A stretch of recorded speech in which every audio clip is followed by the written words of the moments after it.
sur le sujet date du 20 novembre dernier, hein, les dernières informations liées au service des URSSAF, mais aussi au service des experts comptables datent vraiment du 20 novembre dernier. Donc, je vais vous donner les dernières impressions et les dernières techniques les plus avantageuses et les plus sauvegardées pour l'ASC en matière d'ancienneté, en matière de mode opératoire pour la mise à disposition de ces derniers. Nous verrons en deuxième temps l'applicabilité d'une loi sur la transparence financière pour les entreprises. Donc, je vous parlerai de cette directive européenne de 2023 qui a pour deadline en France le 7 juin 2026. Et donc, d'ici là, vous avez, ou on aura plutôt, des mesures spécifiques en matière de transparence financière. Alors, c'est grosso modo, pour ceux qui ont déjà pu en entendre parler, cette question, ne pouvons-nous pas avoir accès à des informations sur les fiches de paye et sur les écarts existants entre les fiches de paye? Donc les salariés n'auront pas accès, ça a toujours été d'actualité, ça le sera toujours, mais en revanche, les membres du CSE auront le droit d'obtenir des informations beaucoup plus nourries pour constituer ce qu'on appelle des rapports d'expertise et des comptes rendus annuels ou pluriannuels, on y reviendra tout à l'heure, qui va faire l'objet d'une analyse profonde d'une commission d'analyse financière qui aura un droit de regard et un droit de sanction financier s'il y avait un écart d'écart entre 5% minimalement. Enfin, en dernier point de ce webinaire, la question de l'arrêt de travail pendant les congés du salarié, donc arrêt du 10 septembre 2025, qui entérine la digression française que nous avions par rapport au droit européen et sur la légitimité qui existait entre. C'est un sujet vraiment enfin, un sujet vraiment délicat, si vous voulez, puisque c'est un sujet qui n'est pas, c'est un sujet qui a beaucoup lui pendant son expertise et son temps. Donc, grosso modo, la question, c'est est-ce que oui ou non avons-nous le droit de déclarer des congés, est-ce que nous avons le droit plutôt de déclarer des arrêts maladie pendant un congé? Vous allez voir que le 10 septembre 2025, un arrêt novateur a créé une modification assez importante. En tous les cas, a fait évoluer le droit national qui n'était pas en conformité avec le droit européen, et je vous en parlerai plus avant en dernier article de cette Recording session. in progress. Tout le monde entend bien, ça va? Au niveau bon, Sébastien, juste tu peux me faire un retour? Ouais, je sais pas pourquoi. On t'entend Trop parfaitement, bien. Aziz, tout va bien. Ouais. Nickel. Bon, c'est pour le début, comme ça, au moins je sais si tout va bien. Alors, on commence d'abord, si vous voulez bien, par les derniers éléments relatifs aux critères d'ancienneté pour l'attribution des avantages du CSE. Alors, alors, vous pouvez tous faire le micro, parce que je peux faire. Tout le monde peut le micro. Peut-être Anne ou une autre personne présente. Bon, ok, super, c'est l'utilisateur, hein. Super, génial.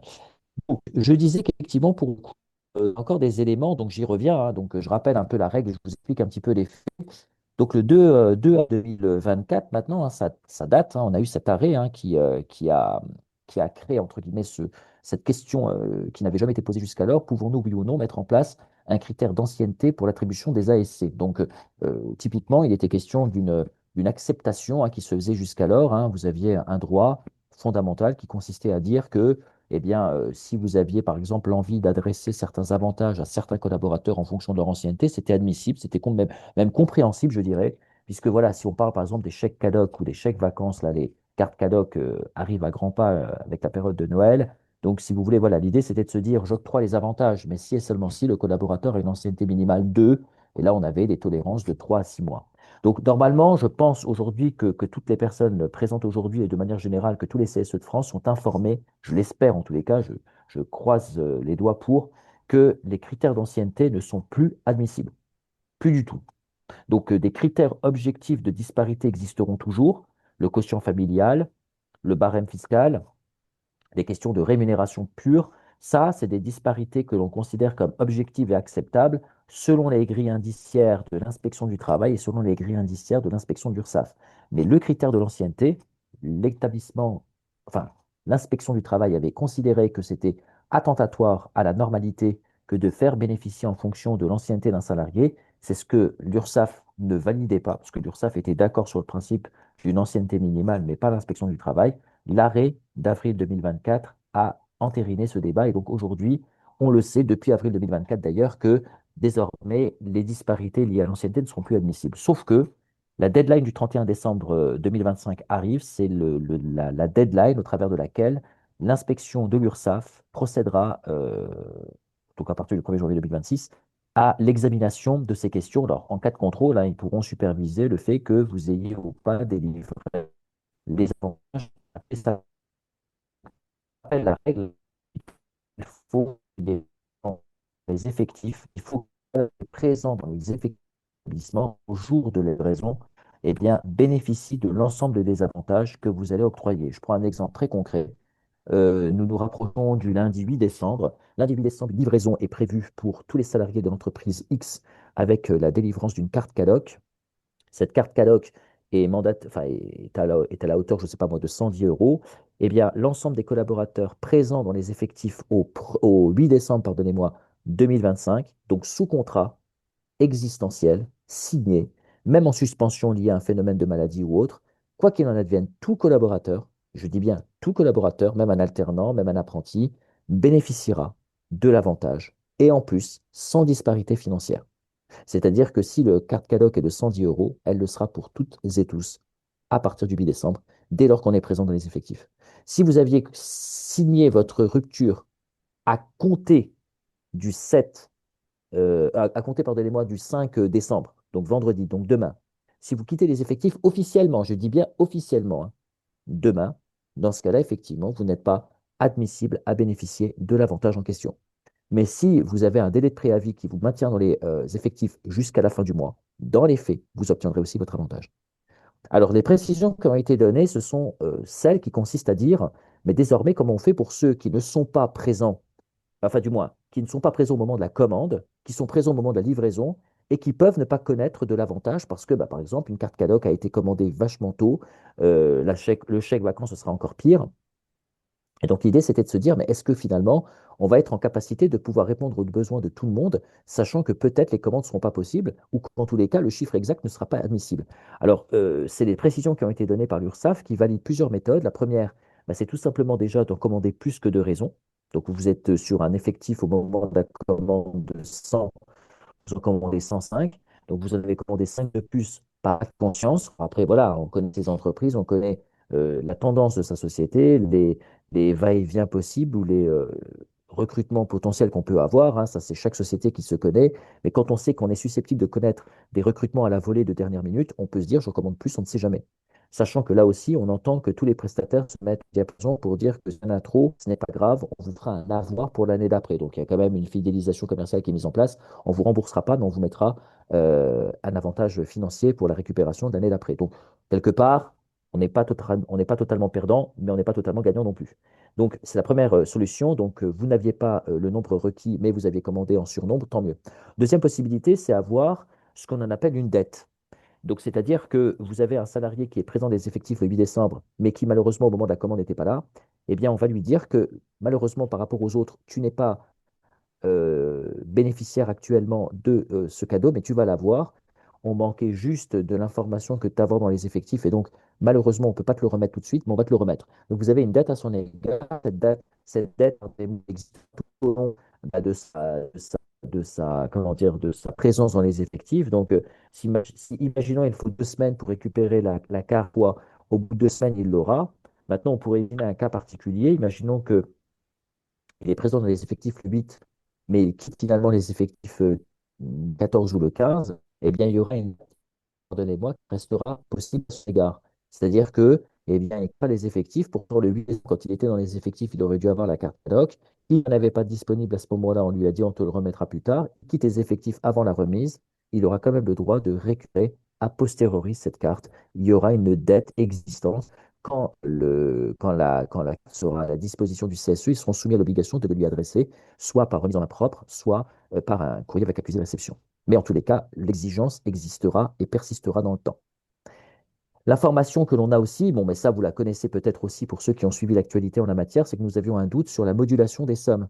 On s'était dit, bon, les avantages seront tous octroyés, mais en revanche, en fonction de la comment dire, présence effective du salarié, si c'est par exemple une présence que d'un mois par rapport à d'autres qui sont là depuis 12 mois, on va moduler la somme. Donc là aussi, pas possible. Hein. On a un arrêt de février 2025 et une décision ministérielle qui émane du mois de mai dernier, du mois de mai, pardonnez-moi, 2025, qui dit la même chose. La modulation ne sera pas possible, la modulation ne sera pas admissible. Donc attention, avantage transmissible à toutes et à tous présents dans les effectifs au moment de la livraison, sans disparité et sans permutabilité en matière de somme. Excuse-moi, Aziz, Oui, on a oui. une question de Anne qui, je ne sais pas si tu sais, qui demande si les services civiques sont également concernés. Alors, a fortiori, un service civique étant salarié d'établissement, il a le bénéfice comme les autres. Pour moi, Il est... oui. Oui, oui, bien Mhm, sûr.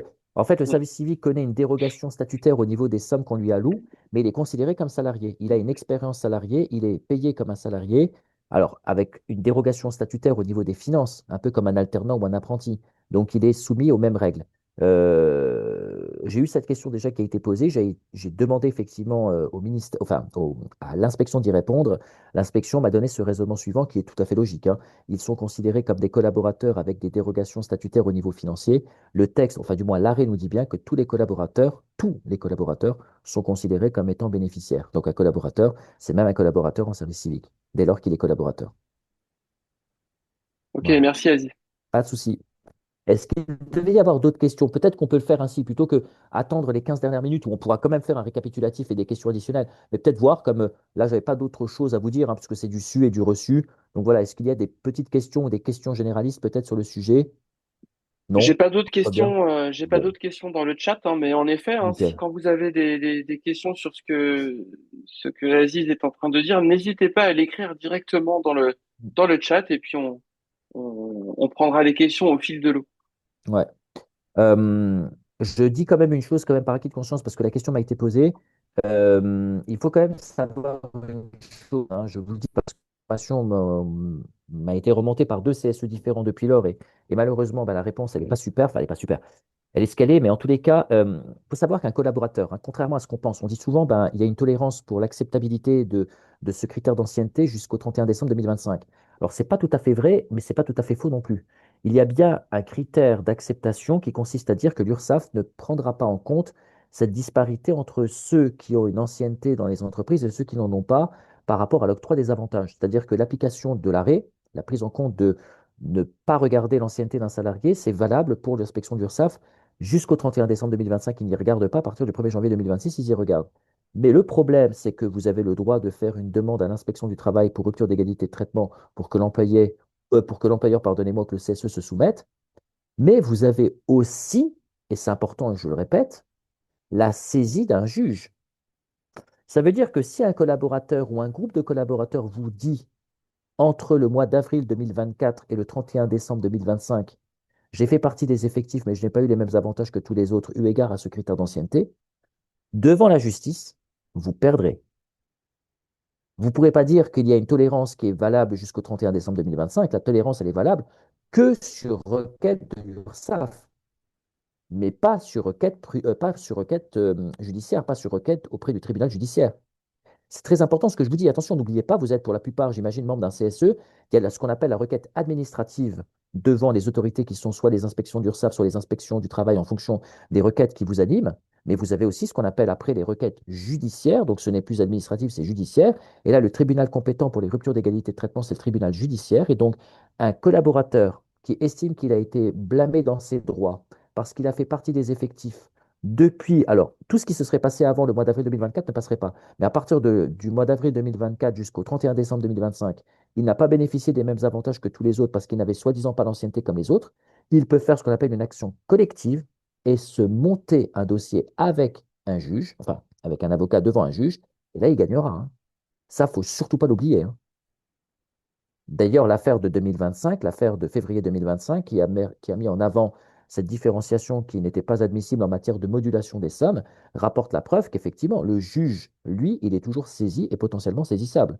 Donc attention, on ne peut pas dire j'ai été dans les clous jusqu'au 31 décembre 2025 parce que j'avais le droit, selon une tolérance de l'URSSAF, de ne pas mettre d'équerre par rapport à cette règle, mais judiciairement parlant, la requête est admissible et honnêtement, elle passera, hein. Un salarié qui dit, moi, j'ai connu une rupture d'égalité de traitement parce que malheureusement, je n'avais pas la même ancienneté que les autres et ben, je n'ai pas bénéficié d'un avantage comme les autres, et ben, fondamentalement, il est seul. Il peut faire une action, il peut faire une action individuelle. Est-ce que ça vaut le coup d'aller au tribunal judiciaire pour une action à 150, 200, 250, 300 euros? Enfin, voilà, je ne dénote pas qu'une somme est minimale ou pas, mais vous imaginez par exemple une trentaine de personnes qui auraient tous le même sujet. euh, Si on commence à parler de 30 fois 30, 3 fois 30, 30 fois 300, la somme n'est plus la même, hein. Donc voilà, je vous le dis, par acquis de conscience, ne l'oubliez pas, il y a une différence entre une décision administrative et une décision judiciaire. Voilà. C'est bon pour vous? On passe au sujet suivant? Alors, attends, Aziz, juste 2 secondes. On a une autre question là. Je Oui, pense comprendre la question. Je te la lis. oui, Les salariés ont tous reçu le planning avec les dates d'inscription pour chaque prestation. Un affichage pour inscription sera disponible dans tous les services pendant 15 jours. Seuls les salariés inscrits pourront prétendre aux prestations et pas les autres. Est-ce que cela est légal? non, absolument pas. Absolument pas. Vous ne pouvez pas vous dire j'ai mis une condition suspensive qui consiste à être inscrit. Non, la règle c'est que chacun y a le droit. C'est-à-dire que après, on peut mettre des facilitations pour pour la remise en main propre ou pour la remise lors des moments officiels. On peut mettre, par exemple, peut-être des espèces de sanctions qui consistent pas à dire comment dire, je ne te donne pas ton droit et tu n'auras pas ton droit.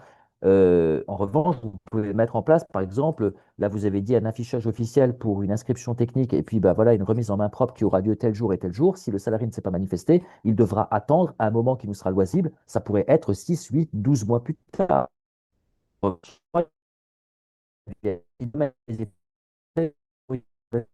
Si absolument son avantage comme tout à un autre, il faudra un arrangement avec lui, le fait en bonne et due forme. Mais vous ne pouvez pas dire les personnes doivent être inscrites dans un tableau de remise en main propre parce qu'on a décidé de faire avec des livraisons en tant que telles les avantages. Absolument pas. Pas possible. On peut comprendre que pour faciliter la remise, vous décidiez de mettre des espèces de permanences de remise, mais si les salariés ne s'y conforment pas, vous ne pourrez pas leur empêcher d'obtenir leurs droits quand même. Vous pourrez mettre un frein, par exemple, en disant, bah, écoutez, si ce n'est pas maintenant, bah, il faudra attendre dans 6 mois le temps qu'on trouve une nouvelle date de permanence, tant pis pour eux, mais vous la remettrez coûte que coûte, mais pas forcément comme ils le veulent et comme ils le désiraient eux. Donc vous n'êtes pas leur béquille et vous n'êtes pas non plus leur assistant personnel. Ça, je vous l'accorde et vous avez raison parce qu'il faut à un moment donné discipliner ses salariés. Vous avez parfaitement raison là-dessus. Mais vous ne pouvez pas dire la condition, c'est d'être inscrit sur une liste de remise en main propre. Et si vous n'y êtes pas inscrit, vous n'aurez pas votre droit. Ah non, ça, c'est pas possible. Pas possible. Merci, Voilà. Aziz. Donc attention à ça quand même, hein. Mais attention, j'entends aussi, et là pour les autres, comprenez aussi, et la démarche est salutaire. À un moment donné, on se dit, on va arrêter d'aller courir derrière les gens, on va les discipliner un minimum, ils vont venir à notre rencontre à des moments précis. Vous avez raison, votre méthode est bonne. Mais le problème, vous ne pouvez pas en considérer derrière le fait que s'ils ne viennent pas, vous leur donnez rien. Ah, ça, c'est pas possible. Mais vous pourrez peut-être régler dent pour dent, œil pour œil, dire, bah, on te remettra ton ticket ou ton cadeau, mais tu l'auras dans 4 mois, quoi. Voilà. C'est bon? Pas d'autres questions? Non, c'est bon, Aziz, merci. Nickel.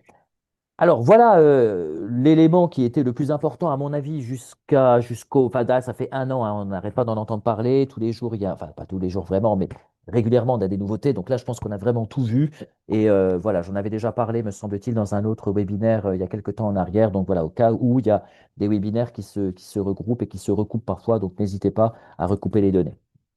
Alors maintenant, un nouveau sujet, un sujet d'ailleurs qui fait grand bruit, un sujet qui fait beaucoup parler et malheureusement mal aussi parfois parce qu'on ne comprend pas très bien le sujet. Donc c'est effectivement la mise en place d'une loi, enfin la mise en place d'une harmonisation législative s'agissant de la transparence financière si on veut être très juste dans les termes. Parce que cette loi pour l'instant n'existe pas. C'est-à-dire que, pour être clair avec vous et pour bien comprendre les phénomènes, alors c'est les harmonisations du droit européen comme on les appelle, la France actuellement n'est pas au clair avec une norme européenne qui est d'applicabilité progressive dans le temps. Ceux qui s'y connaissent s'agissant de l'intelligence artificielle, c'est un peu comme l'IA Act. On a une normalisation qui se fait progressivement dans le temps, vous voyez, avec des deadlines de mai 2025, mai 2026, etc. Ben là, c'est la même chose. Vous avez une harmonisation financière qui est renvoyée au 7 juin 2026. Donc, l'idée, c'est que la France, pardon, doit se mettre en harmonie avec le droit européen d'ici le 7 juin 2026. Donc, on n'a pas encore le texte officiellement, mais on sait qu'il va arriver. Et donc, c'est vrai que le CSE doit s'y préparer et les services RH et les entreprises de manière générale aussi. Alors, l'idée, c'est quoi? C'est que, je vous explique un peu la tendance de ce qui est recherché.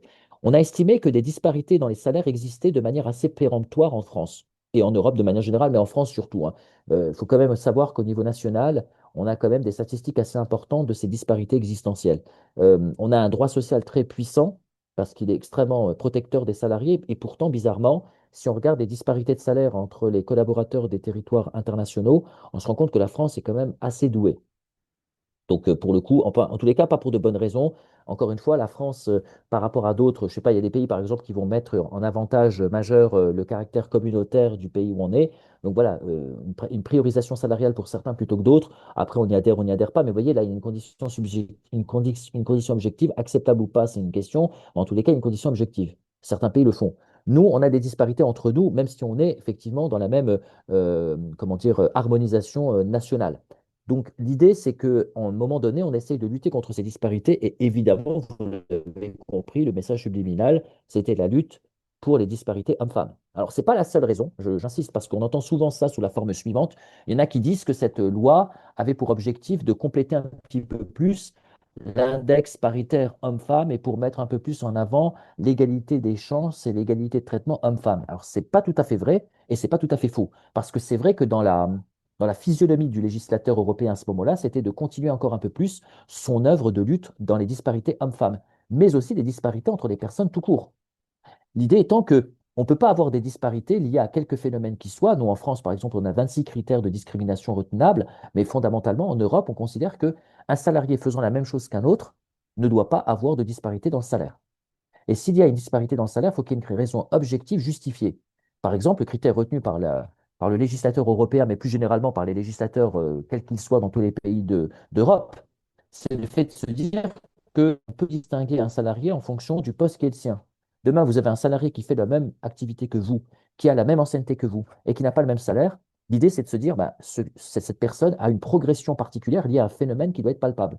Par exemple, il a eu une prime je sais pas moi, une prime de rentabilité ou une prime de performance. Ou alors, le collaborateur a eu au démarrage un contrat différent du mien, même si on pense que c'est la même chose que l'on fait. Quand on regarde avec physionomie précise ce qu'il réalise dans ses missions, on se rend compte que pas du tout. Il fait deux, trois missions de plus qui réévaluent le salaire à deux, trois fois, enfin deux, trois fois, à deux, trois éléments additionnels en plus, qui fait que le salaire est quelque peu surévalué. Donc les écarts de salaire existeront de toute façon toujours, on le sait, hein, on n'arrivera jamais à la plénitude d'un écart total. Mais l'admissibilité aujourd'hui, c'est 5%. Si je vous parle de 5%, c'est parce que justement, aujourd'hui, et donc je passe à la slide suivante, grosso modo, les points clés qui sont à mettre en place selon la réforme à mettre en place d'ici le 7 juin 2026, c'est qu'il y a un transvasement de 5% acceptable. Alors je m'explique. Je vais tout vous expliquer au fur et à mesure et je reviendrai après sur le rôle du CSE, d'accord? On va expliquer la loi et après j'explique ce que le CSE doit faire parce que sinon c'est un peu compliqué. Donc déjà, la loi, elle demande deux choses. Elle demande une visibilité sur la période de recrutement, elle demande une précision dans la période d'essai et elle demande une précision dans l'exécution du contrat. Donc, les obligations de l'employeur, c'est d'abord et avant tout de se dire qu'il y a trois périodes de référence où je vais devoir être très regardant sur la transparence financière. La première de toutes, c'est celui qui recrute. Quand vous recrutez, vous devez avoir une visibilité profonde et transmise dès le début à celui ou à celle qui veut travailler pour vous sur le salaire ou la tranche de salaire admissible. Alors, c'est de plus en plus courant, si vous vous en rendez bien compte, vous vous rendez compte généralement, hein, à la lecture ou à la visu des textes, que les annonces font toujours état, enfin, toujours font de plus en plus état d'une somme et d'une fourchette acceptable. La notion à négocier ou selon profil disparaît de plus en plus. Si vous regardez entre les années 2015, les années 2020 et les années 2025, on a une progression relativement légitime de cette notion qui disparaît. Et si vous regardez effectivement entre 2023 et 2025, vous avez une perdition, vous avez quasiment, hein, une perdition de quelques 12 à 15% des sociétés qui font de moins en moins appel à la notion à négocier ou selon profil. Ce qui veut dire qu'on a, sans le faire et sans être soumis à le vouloir tout de suite, corrigé en interne les problématiques de manquement à la transparence financière. Donc, la première étape, la première source d'information, le premier élément qui doit être donné, c'est que les salaires potentiels admissibles à être gagnés par le futur candidat retenu doivent être sus par ce dernier. Il ne doit pas attendre d'avoir un entretien, il ne doit pas attendre de parler avec le salarié, de parler avec le recruteur, il doit savoir dès le début combien il est susceptible de gagner.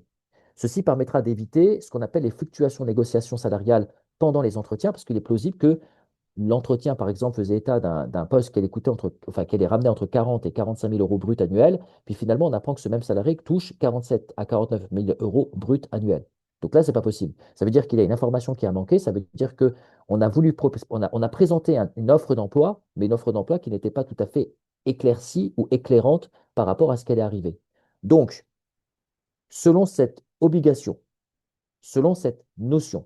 Vous avez donc une première étape qui est l'obligation de transmettre des informations précises sur la période d'embauche, sur la période de recrutement, sur la période d'embauche. Bon, deuxième obligation qui pèsera sur l'employeur, c'est que sur la période d'essai, on va devoir faire état des évolutions significatives de salaire de manière précise et de manière circonstanciée. C'est-à-dire qu'un salarié doit être informé, même s'il ne le demande pas, des évolutions significatives de salaire dont il sera le bénéficiaire. Alors, vous allez me dire, mais pourquoi on ne le fait pas au moment du recrutement? Parce qu'au moment du recrutement, on ne sait pas s'il va être recruté ou pas. L'idée, ce n'est pas forcément de dérouler tout ce qu'il va avoir financièrement. Alors, on le peut, mais ce n'est pas une obligation. On va lui donner sa tranche de salaire habituelle, mais on ne va pas lui donner forcément tous les éléments sur la consistance financière. Une prime de rendement, une prime de performance, une prime d'ancienneté, les primes de partage de la valeur. Tout ça, c'est des questions qui se disputent en période d'essai. Les avantages de l'œuvre sociale et culturelle. En général, on peut en parler lors de la période de recrutement, mais pas forcément. Là, en revanche, pendant toute la période d'essai, il faut que l'ensemble des informations financières lui soient transmises, qu'il ait une connaissance de cause pleine et entière pendant l'exécution de la période d'essai de tout ce qu'il peut avoir en matière d'avantages financiers. J'insiste, l'idée, ce n'est pas de dire il a tout ce qu'il lui faut à destination lui permettant de comprendre ce qu'il va pouvoir bénéficier, etc. Non, l'idée, c'est que toutes les infos doivent lui être données, qu'il les demande ou qu'il ne les demande pas, que les pièces existantes et que les documents financiers lui soient mis à disposition. Il doit être informé. J'insiste, on doit lui donner une information unilatérale. Troisième étape, c'est la plus célèbre, c'est celle qui fait le plus jaser, c'est l'idée que l'on va avoir une expertise en fonction de la taille de la société. Donc là, c'est un peu technique et je ne vais pas trop vous perdre là-dedans, mais disons que pour les moins de 100, les plus de 100, pour ceux qui sont moins de 100, pour ceux qui sont entre 100 et 150, pour ceux qui sont entre 150 et 250, et pour à partir de 250, il va y avoir des règles de transmission de données comptables pour justifier des disparités salariales. Sauf que ces disparités salariales vont faire l'objet de ce qu'on appelle des comptes rendus et ces comptes rendus vont faire l'objet d'une analyse en commission de travail. Donc, ipso facto, ça veut dire que les membres du CSE, de près ou de loin, vont être informés des salaires. Parce que si on veut faire un compte rendu, il faut bien qu'à un moment donné, on fasse travailler des commissions. Si on fait travailler des commissions, c'est qu'il va y avoir des levées d'anonymat, enfin des levées d'anonymat, il va y avoir des levées de secrets et d'informations dont le va être révélé d'une ou d'une autre pour qu'on puisse apprécier avec justesse les disparités qui existent ou qui existeraient dans la société. C'est-à-dire qu'on va toucher le sujet, on va dire, qui consiste à dire, je ne suis pas sûr qu'il gagne ou qu'il gagne moins, enfin qu'il gagne plus ou qu'il gagne moins que moi. Un salarié ne pourra jamais l'avoir, ça. Le salarié, je vous rappelle au cas où, que le salarié peut avoir exigence d'une trace de salaire d'un collègue, d'un confrère, d'un manager ou qui que ce soit lors d'un procès. Lors d'un procès au prud'homme, on a le droit de demander, notamment lorsqu'on suppute une question de rupture d'égalité de traitement, un salaire d'un confrère. Et on peut exiger la mise en production d'un salaire d'un confrère, d'un collègue. Là, aucun salarié pourra connaître le salaire de ses collègues. Ce n'est pas l'idée. Bon, vous savez que la BDESE, en fonction de la taille de la société, présente les 5 ou les 10 plus gros salaires. On ne donne pas les noms, mais on donne les 10 plus gros salaires. Ça ne bouge pas. C'est la BDESE et l'obligation de transparence financière de la BDESE.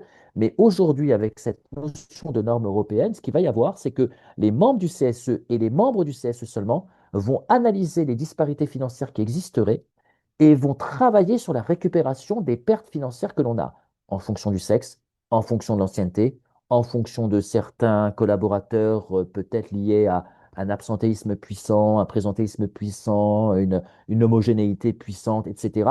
Bref, des critères qui sont non admissibles de toute façon et qui vont faire l'objet d'un rectificatif. Le critère qui est retenu, c'est de nouveau cette notion de 5%. Des écarts supérieurs à 5% feront l'objet de sanctions automatiques par un ordonnancement européen qui va organiser ce qu'on appelle des commissions de contrôle nationales. Donc c'est très important ce que je vous dis. Première erreur à ne pas commettre, c'est de croire que les salariés vont connaître les salaires des collègues. C'est pas vrai. Ça, c'est une idée préconçue qui est fausse parce que quand on lit le texte européen de 2023, on parle de transparence financière entre collaborateurs. Et donc, il y en a qui ont cru que tous les salariés allaient avoir le salaire de tous leurs collègues, ce qui est faux. Nous, ce qu'on va avoir, typiquement, c'est que les CSE vont travailler sur les comptes rendus à transmettre aux commissions de contrôle et aux commissions d'analyse financière pour déterminer s'il y a de la disparité financière. Donc, si on est en deçà si on est en deçà des 5% de marge, si on est en deçà des 5% d'écart, pas de problème, on est dans les clous. Si on est au-dessus des 5%, on doit mettre un plan de correction financier pour que l'on retrouve une normalité au regard du droit européen, avec des deadlines qui sont plus ou moins importantes. Alors, je rentre un peu dans la technique, mais ces comptes rendus sont transmissibles en fonction de la taille de la société selon des deadlines particulières. 2027, quand on est entre 100 et 150, 2031, quand on est entre 150 et 250, et tous les ans à partir de 250 collaborateurs. Donc, plus la boîte est grande, plus la coupe de normalité doit se mettre en route rapidement. Alors, vous allez me dire, mais plus on est nombreux, plus c'est difficile. Ouais, enfin, plus on est nombreux et plus on a des experts comptables qui vont intervenir en puissance. Parce que, je l'avoue, là, il y a un sujet qui va se poser pour vous, le CSE, et c'est vrai que c'est très important, hein. Je vous le dis, vous allez devoir vous mettre d'équerre avec l'employeur sur comment on fait ces comptes rendus. Est-ce que ces comptes rendus sont réalisés de manière externalisée? Dans ce cas-là, on vous présente des chiffres donnés.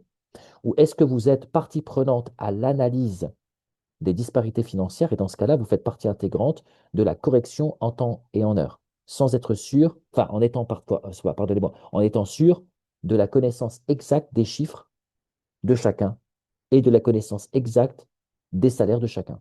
Alors que quand vous faites appel à une société externalisée, je ne dis pas que la société va mal faire, hein, mais je dis que la société externalisée, vous avez que du déclaratif à la fin. Ils vous projettent des chiffres avec leur bienveillance, leur professionnalisme, mais encore une fois, il n'y a pas de message subliminal. Voilà, il y a tout, je porte toute une honneur, enfin, je porte un honneur, pardonnez-moi, considérable aux expertises comptables et aux experts comptables de manière générale, mais je le répète, on a toujours un doute sur est-ce que les données sont sincères ou est-ce que les données ne sont pas sincères. Si l'employeur donne des données qui ne sont pas sincères, alors encore une fois, hein, c'est un faux de l'employeur, mais encore une fois, l'expert co va faire en fonction de ce qu'on lui donne. Alors que là, si vous avez une commission d'analyse financière préalable, ben, ça veut dire que vous faites, vous, c'est ce partie prenant de l'analyse des disparités. Donc, c'est un sujet qu'il faudra mettre sur la table. Là, par exemple, dans la mesure où le texte va rentrer en application d'ici le 7 juin 2026, il faut, moi je pense, dès le premier trimestre de l'année 2026, maximalement, parce qu'il y en a déjà qui s'y mettent autour de la table pour parler de ça, mais d'ici le premier trimestre de l'année 2026, d'ici le 1er avril maximalement, il faudrait peut-être se dire avec l'employeur, OK, qu'est-ce qu'on fait? Est-ce qu'on met une commission de contrôle entre nous, une commission de travail, CSE, une commission où on va en faire partie, nous, en tant que membres du CSE, pour travailler sur les disparités financières. Sachant qu'un compte-rendu qui va être envoyé vers une commission d'analyse, moi je vous décrypte un petit peu ça au niveau de l'interprétation, on va dire, administrative.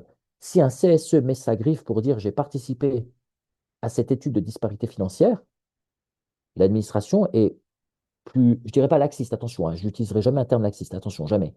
Mais elle sera moins, on va dire, douteuse.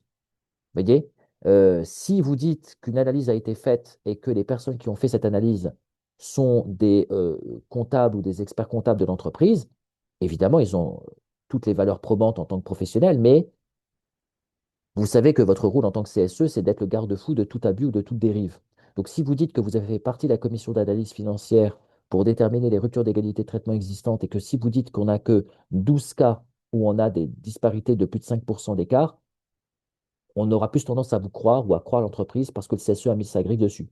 Quand le CSE n'a pas mis sa griffe dessus, on peut analyser un petit peu différemment. En se disant, on croit les comptables, mais on va quand même aller plus loin. Vous voyez ce que je veux dire? C'est la présentation, on va dire, officielle. Sachant que là aussi, il y a un reversement de la charge de la preuve. Jusqu'à présent, c'était aux salariés de rapporter la preuve qu'il y avait des doutes sur l'égalité de traitement en matière salariale. Maintenant, c'est à l'employeur, comme il doit faire des comptes rendus déclaratifs, c'est à l'employeur de rapporter la preuve que chez lui, dans son entreprise, l'égalité de traitement est au rendez-vous dans les salaires. J'insiste, et c'est très important, évidemment qu'on va, dans la grande majorité des cas, d'abord, et c'est normal, se positionner sur l'égalité homme-femme. C'est le premier critère d'égalité que vous allez chercher, c'est évident. Je veux dire, c'est le sujet, on va dire, de première instance français. Mais après, il y aura toutes les ruptures d'égalité de traitement possibles. Pensez notamment, et c'est un sujet qui arrive souvent, à celui ou à celle qui dit qu'il bosse dans la société depuis 8 ans, il gagne tant, alors que vous avez un salarié qui vient de commencer il y a 3 semaines et qui gagne la même somme que vous. Cette question-là, c'est une question subsidiaire sur la transparence financière, mais qui va être mise sur la table. Parce qu'on ne peut pas laisser subsister un collaborateur qui a 8 ans d'ancienneté et un autre qui n'a que 3 mois d'ancienneté avec des salaires qui soient exactement les mêmes. Alors, je ne dis pas que le salarié qui a 3 ans d'ancienneté, 3 mois d'ancienneté n'a pas le moyen d'être mieux rémunéré qu'un ancien, mais sa base financière, elle peut être améliorée, mais pas le critère d'ancienneté. C'est-à-dire que là, il faut mettre en place ce qu'on appelle une prime d'ancienneté pour revaloriser le salaire tous les trimestres ou tous les mois ou tous les ans, tous les trimestres, pardonnez-moi, ou tous les ans. Et donc, à partir de là, un salaire qui a été, par exemple, de 1 850 euros en début de carrière va progressivement monter à 2000, 2100, 2200, 2500, 2500, etc. Et le salarié qui vient d'arriver, il ne pourrait pas y arriver parce qu'il n'a pas cette prime d'ancienneté. Donc, Attention à cette notion. Donc, je le répète, euh, ce n'est pas qu'une notion de disparité homme-femme, contrairement à ce qu'on entend là aussi. C'est toutes les ruptures d'égalité de traitement selon deux strates qui vont être analysées. Vous prenez deux salariés, même niveau, même compétences, même expérience, et qui pourtant n'ont pas les mêmes salaires. Qu'est-ce qui se passe? Et même si on a deux hommes et même si on a deux femmes, sans négativité dans mon propos, l'idée c'est de se dire on ne reste pas figé sur la question du sexisme. Donc, conséquences pratiques, je le répète, à mon avis, premier trimestre au plus tard de l'année 2025, premier trimestre de l'année 2025, les employeurs de France, les entreprises de France doivent se mettre autour de la table pour discuter sur comment on va faire les analyses de salaire pour lutter contre les disparités. Donc, encore une fois, il y en a qui le font de manière répercutée depuis très longtemps, hein. Il y en a qui analysent dans les négociations annuelles obligatoires. On traite de ces questions de disparité depuis longtemps. Donc, il y en a qui connaissent ce sujet, hein. Mais il y en a qui ne les connaissent pas. Et il y en a surtout qui ne vont pas très loin sur le sujet. Donc là, pour le coup, ça va être une obligation. Et encore une fois, le contrôle, ce n'est pas le CSE qui l'opère, c'est une commission d'analyse financière extérieure qui va récupérer les comptes rendus et qui va les analyser. Je le répète, il y a des deadlines 2027, 2031 et annuellement à partir donc de 2027 pour les sociétés de plus de 250. Est-ce qu'il y a des questions là-dessus, déjà, de prime abord? Moi, j'ai pas de questions. Enfin, il y a pas Ouais, de questions dans le chat? dans le chat, hein, mais par contre, c'est une réflexion personnelle, c'est que c'est dans un pays où les salaires c'est un tabou, contrairement Ouais, aux pays anglo-saxons, c'est ça. ça va engendrer, je pense, beaucoup de débats, d'échanges, de discussions plus ou moins houleux dans la société en fait. Alors, bah, disons que c'est que les membres du CSE qui sont, eux, soumis à une obligation de secret et de confidentialité. Donc, ils ne pourront pas normalement sortir de ces réunions et dire, ouais, j'ai appris que lui gagne tant, j'ai appris que lui gagne tant. Normalement, ça, c'est pas possible. Ça, c'est une erreur fonctionnelle d'un CSE. Mais n'empêche que c'est vrai Normalement. que, normalement, on est d'accord. Et après, le tabou est tel que même en CSE, on ne connaît pas les salaires. On connaît les meilleurs salaires, ça, c'est la BDESE qui nous le signale, mais on ne connaît pas les salaires directs des salariés. Là, on va les connaître. Après, je le répète, je veux bien insister sur le sujet parce que c'est important. Je ne dis pas que l'obligation qui pèse sur l'employeur, c'est de faire des commissions d'analyse financière avec les membres du CSE. Moi, je dis cependant qu'il est préférable qu'il y ait peut-être pas tous, mais quelques membres du CSE, hein. On peut aussi, hein, comme on fait d'habitude dans les commissions, faire une analyse c'est-à-dire des parties prenantes du CSE qui sont les plus à même de répondre à ce sujet. On les prend à part et on discute avec eux sur le sujet. Donc, vous êtes 10 titulaires au CSE, on en prend deux qui vont traiter de ce sujet. Voilà. Si vous avez, par exemple, un membre du service comptable ou du service RH qui fait partie du CSE, ça ne me semblerait pas totalement incongru que ce soit lui notamment qui fasse partie de la commission d'analyse financière, puisque professionnellement, il aurait déjà sa patte dedans. Et j'ai une deuxième réflexion, Aziz. Ouais. Il est 13h15 bientôt. Oui, il reste 15 minutes. Ouais, mais non, non, mais Voilà. ça va aller vite, là, la dernière mouture. Alors après, Ok, ok. voilà, je dis aux personnes cependant, si vous avez des questions pour la question de cette transparence sur la finance de l'entreprise, si vous aviez des questions, posez-les maintenant cependant, parce que là, c'est vrai qu'il nous reste un quart d'heure, le temps pour moi d'aborder le sujet de l'arrêt du 10 septembre 2025 et de procéder aux questions. Donc, s'il y a des questions, c'est maintenant. Donc, tout le monde a compris, hein, premier trimestre de l'année 2026, c'est à mettre à l'ordre du jour à un moment donné, hein. Comment on va se mettre comment on va procéder à la notion de compte rendu et d'analyse financière de la disparité potentielle existant entre les salariés de notre entreprise. Vraiment à mettre à l'ordre du jour, hein. Alors, dernier point, dans ce cas-là, alors, j'ai un petit problème avec la souris pour passer. Hop, voilà. Voilà. Donc, dernier point, donc un sujet relatif, donc un sujet laborieux d'ailleurs, parce qu'en France, le sujet est complexe. Donc, l'arrêt de travail pendant les congés du salarié. Donc, on reprend un arrêt du 10 septembre 2025, hein. Ceux qui ont une veille législative, vous le savez peut-être. Les autres, je vous l'explique. Le 10 septembre 2025, il y a eu un arrêt. C'est la première fois que la Cour de cassation se prononce sur une norme européenne qui a déjà condamné la France à se soumettre aux règles, mais la France n'a toujours pas édicté de règles, n'a pas édicté de droit, n'a pas édicté de loi. Mais vous savez qu'en France, le principe, c'est que si une norme européenne existe, la France doit s'y conformer, doit s'y soumettre avec un délai plus ou moins long. Là, par exemple, vous l'avez vu pour la loi sur la transparence financière, il y avait un délai latent de presque 6 années pour se mettre en conformité. Parfois, il n'y a pas de délai, donc c'est sans délai. Et dans ce cas-là, bah, la France se met en conformité législativement parlant ou elle est condamnée par des amendes pécuniaires. Alors parfois, elle préfère être amendée pécuniairement, ne serait-ce que pour éviter de se mettre à dos les électeurs. Quand on est sur une année d'élection, par exemple, on décale la mise en paie, on décale la retranscription, l'harmonisation du droit français parce qu'on se dit, bon, on préfère payer une amende que se faire friter par les Français lors des élections. Donc, c'est une méthode politique. Mais là, effectivement, vous avez une conformité qui va se faire par un arrêt. C'est-à-dire que la Cour de cassation va donner une position très intéressante qui va demander maintenant à l'ensemble des employeurs de France de s'y conformer. Alors, je m'explique. Euh, il y a une décision première qui relève de l'année 2023 qui rappelle qu'un salarié qui s'apprête à partir en congé a le droit de manière automatique, s'il tombait malade à la veille de ses congés, de reporter ses congés. Ses congés ont été validés, ses congés commencent le lendemain, il est malade la veille, il peut prendre contact avec l'employeur et obliger l'employeur de faire décaler ses congés. Ça, c'est une règle que l'on a depuis 2023, toujours liée à une norme européenne. Mais là, la nouveauté qu'on a et qui est importante, c'est que désormais, un salarié qui est en congé, donc il jouit de ses congés, eh bien, il peut aller voir un médecin, et ça, évidemment, on peut aller voir un médecin quand on est en congé et se dire ça va pas, mais sauf que le médecin, habituellement, quand on allait le voir et qu'on était en congé, on disait, ben voilà, qu'est-ce que j'ai, monsieur le médecin? Et le médecin vous disait, ben voilà, vous avez ça ou vous avez ça, donc ça nécessite un repos de 3 ou 4 jours. Et il pouvait vous poser la question, enfin, êtes-vous en activité professionnelle ou quelle est votre activité professionnelle pour déterminer si oui ou non un arrêt est nécessaire. Et vous aviez tendance, en général, à répondre par, bah, écoutez, je suis ça, mais je suis en congé actuellement. Réponse qu'on donnait jusqu'à présent. Là, maintenant, le médecin, justement, il n'aura plus à vous dire si oui ou non vous êtes en congé. Et vous n'avez même plus à procéder à l'information du congé. Vous devez simplement lui dire que vous êtes en activité professionnelle et vous voulez savoir s'il y a une conformité entre l'état médical dans lequel vous êtes et la capacité à pouvoir travailler sereinement. S'il vous dit vous méritez un arrêt de 3 jours, que vous soyez en congé ou pas en congé, ça ne change rien. Ce sera vous qui déciderez si vous allez jusqu'à déposer cet arrêt maladie pour qu'il s'applique ou vous ne le déposez pas. En d'autres termes, l'employé a le droit de faire bénéficier de ses congés en permutation et donc transférer ses congés en arrêt maladie. Donc, écoutez bien la donne parce que ça change la donne complètement même pour le médecin. Le médecin aujourd'hui doit plus se poser la question de savoir si vous êtes en congé ou pas. Il doit vous demander si vous êtes en activité professionnelle. Et à partir du moment où vous êtes à partir du moment où vous êtes en activité professionnelle, il peut déterminer quel type d'activité, parce qu'en fonction de l'activité, il peut déterminer si un arrêt est requis ou pas. Il peut par exemple proposer ce qu'on appelle un télétravail médical, un télétravail dégradé, hein, de manière à vous laisser travailler, mais en travaillant depuis chez vous. Mais là, vous voyez bien qu'en congé, pour le coup, bah, ça sera annulé.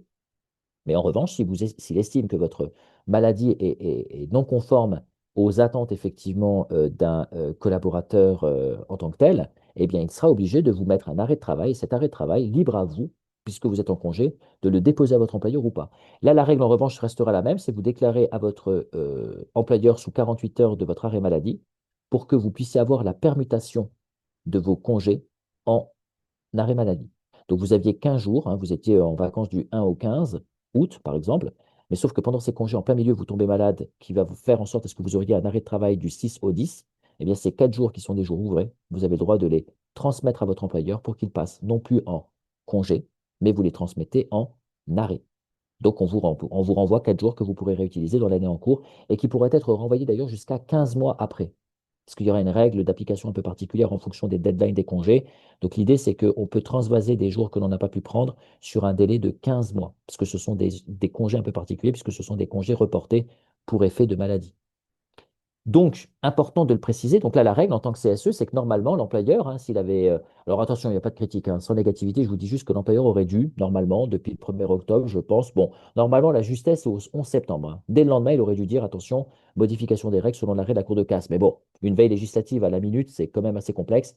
Donc on va dire que depuis octobre, ou on va dire novembre, ou en tous les cas maintenant, sachez-le, vous pouvez l'inclure dans une réunion future. Il est important que l'employeur donne une note à l'ensemble des salariés pour leur dire, attention, aujourd'hui, quand vous êtes en arrêt, quand vous êtes en congé, quand vous allez voir un médecin, n'oubliez pas que vous avez le droit de faire homologuer un arrêt maladie qui va faire l'objet d'une annulation de vos congés sur cette période d'arrêt maladie pour être permuté. Alors, je vous dis ça parce qu'il y a certains médecins qui, clairement, ont levé les boucliers en disant, bon, on est dans une volonté de réduire les dépenses de l'État. Après, encore une fois, c'est une philosophie acceptable et honorable. Mais ils disent, voilà, moi, à partir du moment où je n'ai pas d'informations précises, je ne délivre pas un arrêt direct. Donc l'idée, c'est que quand je vous ai dit tout à l'heure qu'il peut demander si vous étiez en activité professionnelle ou pas, et à partir de là, il n'avait pas à vous demander l'histoire du congé ou pas, faites attention parce que j'ai déjà entendu que certains médecins, bon, allaient faire attention à ce genre de détails. Bon, ils iraient à l'encontre de la réglementation toutefois, hein. Donc vous, encore une fois, si vous la demandez, ils ne peuvent pas dire non. Ils peuvent se taire sur le sujet, Mais si vous les sollicitez, ils ne pourront pas dire non. Donc, quand vous êtes, et c'est ça ce que les salariés doivent savoir, c'est que quand un salarié est en congé, lui doit savoir que s'il est en congé, il peut aller voir le médecin. Si le médecin lui dit il est malade, il ne serait pas capable d'aller travailler dans l'état dans lequel il est. Donc, dans ce cas-là, il a droit à un arrêt maladie. Cet arrêt maladie est défendable devant l'employeur. Donc, la règle de l'employeur serait normalement d'aller dire à ses salariés, faites attention, si demain vous êtes malade alors que vous êtes en congé, vous êtes en droit d'aller voir vous êtes en droit d'aller voir votre médecin et d'obtenir un arrêt de travail que je vais prendre en considération pour vous décaler vos congés. Donc, vous, membres du CSE, si l'employeur ne l'a pas fait, c'est à vous d'orchestrer cette demande. Alors, attention, ne faites pas cette information unilatéralement, ne vous substituez jamais au rôle de l'employeur. Vous êtes là pour aider l'employeur. Donc, vous dites à l'employeur, écoutez, on est surpris, vous ne nous avez pas donné d'informations sur ce sujet. Alors, il va peut-être y avoir un débat fonctionnel sur le sujet, parce que, bon, après, on peut comprendre l'effet un peu dévastateur, parce que ça peut être chiant, ça. Mais bon, fondamentalement, en droit, ça se défend totalement. Vous avez acquis des jours de congé parce que vous avez travaillé pour. Donc, si malheureusement, vous avez travaillé pour avoir des congés qui sont du temps de travail maquillé dans le sens d'un repos qui vous est dû et qui vous est notoire, vous ne pouvez pas profiter pleinement d'un repos qui vous est dû si vous êtes malade en même temps. Vous n'auriez jamais cumulé ces jours de congé si vous aviez été malade. L'idée, c'est ça.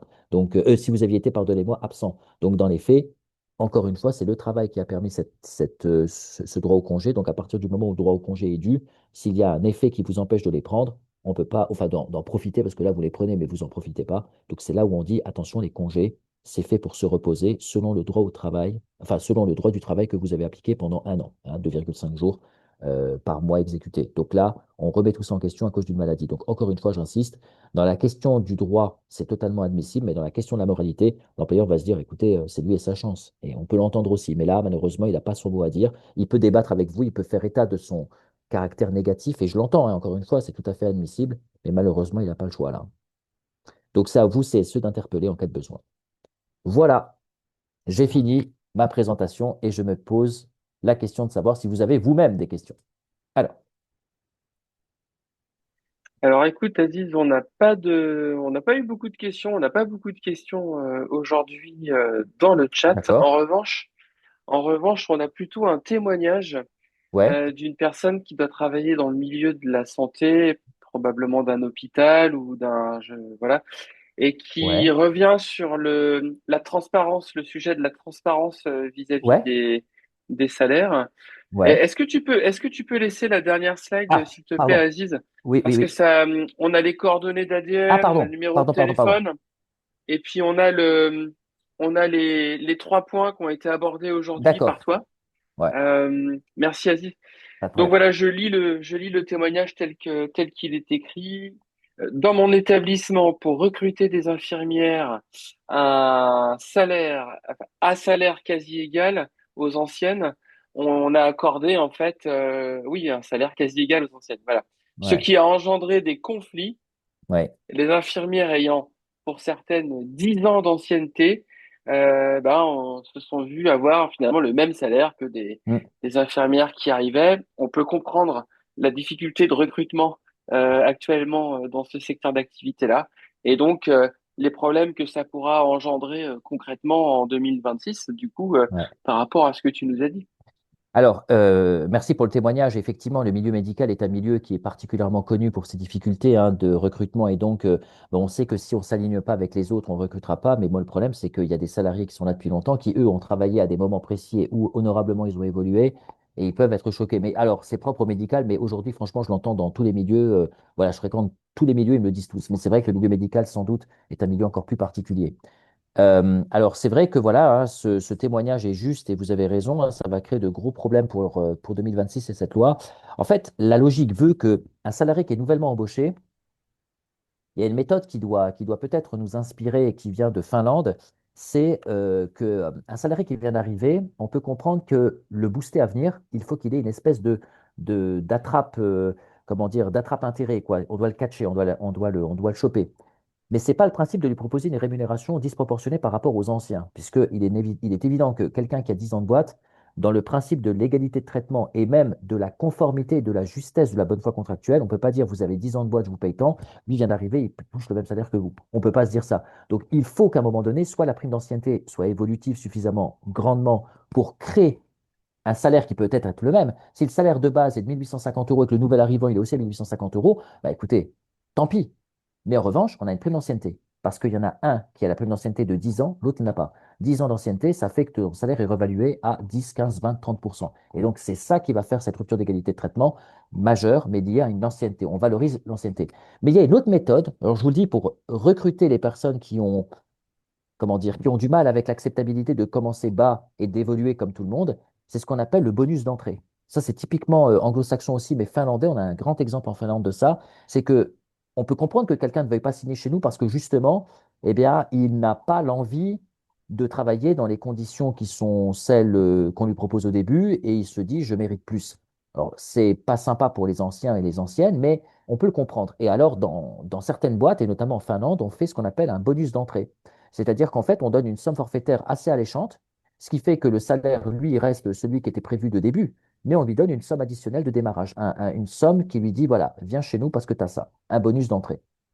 Alors, ça vaut ce que ça vaut, mais je me demande si cette technique ne deviendra pas plus habituelle pour lutter contre ces disparités dans les salaires, parce que sinon, clairement, hein, c'est où, de toute façon, on n'aura pas le choix, c'est où on revalorise les. Alors, il y a les grilles salariales selon les conventions collectives qui, elles, mettent bien ça en place, parce que si vous avez une grille salariale avec une convention collective applicable, n'oubliez pas que le salarié, enfin, que l'employeur ne peut pas faire ce qu'il veut à ce moment-là, hein, parce qu'il ne peut pas déroger à cette règle, il ne peut pas dire, ah bah, attendez, je vous montre tout de suite à ça. Il y a des grilles, les grilles, vous devez les respecter. Donc, l'ancienneté est acceptée. Donc le salaire de base, il est comme il est et vous devez l'accepter comme tel. Après, il y a le bonus pour le booster. Et après, il y a quand même cette méthode qui consiste à modifier quelque peu le contrat. Tu veux plus que les autres alors que tu viens juste d'arriver. Alors, contrairement aux autres, tu n'as pas 8 missions, tu en as 12. Ça passe mieux au jeu des gens. Mais bon, après, effectivement, hein, un infirmier ou une aide-soignante, on a toujours le même débat, hein. Est-ce qu'on peut lui donner plus de missions que quelqu'un qui a 4, 5 ou 10 ans simplement pour se dire, je lui donne le même salaire, enfin, je lui donne un salaire plus important, voire aussi important que ceux qui sont là depuis 10 ans. Le débat est offert, non, c'est évident, hein. Sociologiquement, ça va être lourd. Voilà, Ok, merci Aziz. Tiens, avec plaisir. on a une question. Nous allons avoir la présentation des futures prestations pour 2026 et des conditions d'ancienneté seront apparemment toujours d'actualité. Qui peut demander un contrôle URSSAF? Alors, bon, déjà, je vous demanderai d'être vigilant, hein, parce que quand il est question de critères d'ancienneté qui seraient apparemment maintenus, bon, déjà, il y a le fait de le dire et il y a le fait de le faire. Bon. La deuxième chose, c'est que peut-être, parce que je vous le dis, pour tenter de faire un truc pareil, il faut quand même le savoir, il existe des méthodes. On peut conserver l'ancienneté, mais avec comment dire, des notions objectives particulières, c'est-à-dire que sur accompagnement d'URSSAF ou d'inspection du travail, dans l'un ou dans l'autre, on peut avoir des dérogations qui permettraient d'avoir des critères d'ancienneté. Mais ce n'est pas ce que vous pensez, c'est pas celui qui a 3 mois, il ne peut pas avoir les mêmes avantages que celui qui est là depuis 3 ans. C'est autre chose, c'est des critères d'ancienneté mais des critères d'ancienneté liés à des salaires et liés à des situations particulières. Mais c'est possible. Bon, mais c'est des cas quand même assez exceptionnels. Donc, au-delà de cela, s'il est maintenu après le 1er janvier un critère d'ancienneté qui serait maintenu, bah oui, fondamentalement, je ne peux pas vous dire le contraire. Si c'est vraiment ce que je pense et si c'est vraiment ce que je crains, oui, c'est une faute sociale. Alors, qui peut demander un contrôle de l'URSSAF? Ben, toute personne qui a intérêt à agir. Mais généralement, ça ne se passe pas comme ça, hein. Un salarié qui se dit être floué dans ses droits, il ne dit pas je fais appel à l'URSSAF, hein. L'URSSAF, c'est généralement les représentants du personnel qui estiment que l'employeur n'est pas en conformité. C'est le lanceur d'alerte du côté du CSE. Un salarié, lui, en général, ce qu'il fait, il fait appel soit à un représentant du personnel, soit à un délégué syndical. Vous allez mettre un coup de pression pour dire attention, on est en anomalie, il faut qu'on corrige le tir. Et si malheureusement il y a toujours l'anomalie, en général, vous allez booster le salarié pour que lui il passe au prud'homme. Oui, pour qu'il passe au prud'homme. Il n'aura pas besoin de passer au prud'homme parce que ce qui va se passer, c'est qu'il va y avoir ce qu'on appelle un entretien de conciliation qui va faire l'objet d'une somme forfaitaire, d'une négociation financière pour dire, écoutez, vous donnez tant et on évite d'aller au prud'homme, on va au prud'homme, on vous demande tant en plus. Donc, grosso modo, ça se passait ainsi. Maintenant, je ne sais pas qui vous êtes, bon, la personne qui fait la sollicitation, et je pense que, voilà, il faut, je veux dire, c'est quand même lourd de conséquences, hein. Donc, vaut mieux essayer d'abord de négocier. Il faut d'abord faire de la négociation, parce que des critères d'ancienneté, je le rappelle, il peut y avoir des dérogations acceptables par l'URSSAF, ça existe, mais je vous dis, c'est des cas très précis, et donc ça a peut-être été piloté ainsi.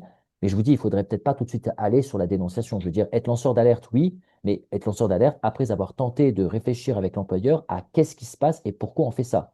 Il doit peut-être y avoir des raisons. Alors attention, c'est pas pour défaut de votre employeur, je ne le connais pas. Je vous dis juste attention, il ne faut pas tout de suite aller, et surtout pour la paix sociale et surtout pour l'harmonie entre le CSE et le chef d'établissement, réfléchissez d'abord à qu'est-ce qu'il fait et pourquoi il le fait. Si vraiment après vous sentez que non, ça ne tient pas la route, et ben là, d'ailleurs, techniquement parlant, je ne vous invite pas à aller chercher l'URSSAF, je vous invite à aller chercher l'inspection du travail, moi.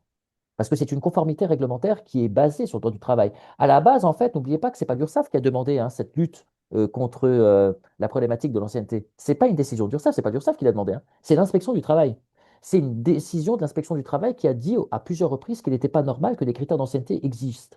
L'URSSAF acceptait, eux, dans leur guide, depuis très longtemps, ils acceptaient une ancienneté minimale de 3 à 6 mois. C'est l'inspection du travail qui était en désaccord avec cette physionomie du droit. Donc, s'il y a une personne à appeler, ce n'est pas l'URSSAF, hein, c'est l'inspection du travail. Voilà. Mais je le répète, que ça soit l'un ou l'autre, hein. D'abord, il faut négocier avec l'employeur pour voir ce qui se passe, hein. Là, vraiment, soyez négociant. Un CSE, c'est quelqu'un qui négocie. Un CSE, il va interpeller qui de droit si ça ne bouge pas. Mais on interpelle d'abord, hein. Quand le voisin il fait du bruit à côté, on parle d'abord avec le voisin et on essaie de comprendre ce qui se passe avant d'appeler les flics. Normalement. Merci Aziz pour ces sages conseils et ces sages recommandations. Avec plaisir. Et merci à tout le monde de votre participation pour ce dernier webinaire, excusez-moi, 2025 d'ADN CSE. On se retrouve en 2026 pour des nouvelles propositions de webinaires. D'ailleurs, si vous souhaitez que certains sujets soient abordés plus que d'autres en 2026 à l'occasion de futurs webinaires que nous animerons, n'hésitez pas, en retour des mails que je vais vous envoyer là, de me solliciter et de dire, bah, tiens, est-ce qu'on pourrait pas avoir un webinaire sur tel ou tel sujet? Nous, on est à votre écoute. Je vais vous envoyer dans quelques jours un mail où il y aura eh bien, un lien qui va rediriger vers la vidéo de ce qui s'est passé, de ce qui s'est dit aujourd'hui, et puis vers un article de blog qui permettra de résumer ce qui a été évoqué aujourd'hui ensemble lors de ce webinaire. Donc, je vous souhaite un bon appétit pour celles et ceux qui mangent et qui n'ont pas encore eu le temps de déjeuner, et pour les autres, un bon après-midi, une bonne fin de semaine, et puis surtout de joyeuses fêtes de Noël auprès de vos proches. Voilà. De très bonnes fêtes à toutes et à tous, au plaisir et effectivement, prenez soin de vous et à tantôt. Voilà. Au revoir. Au revoir tout le monde.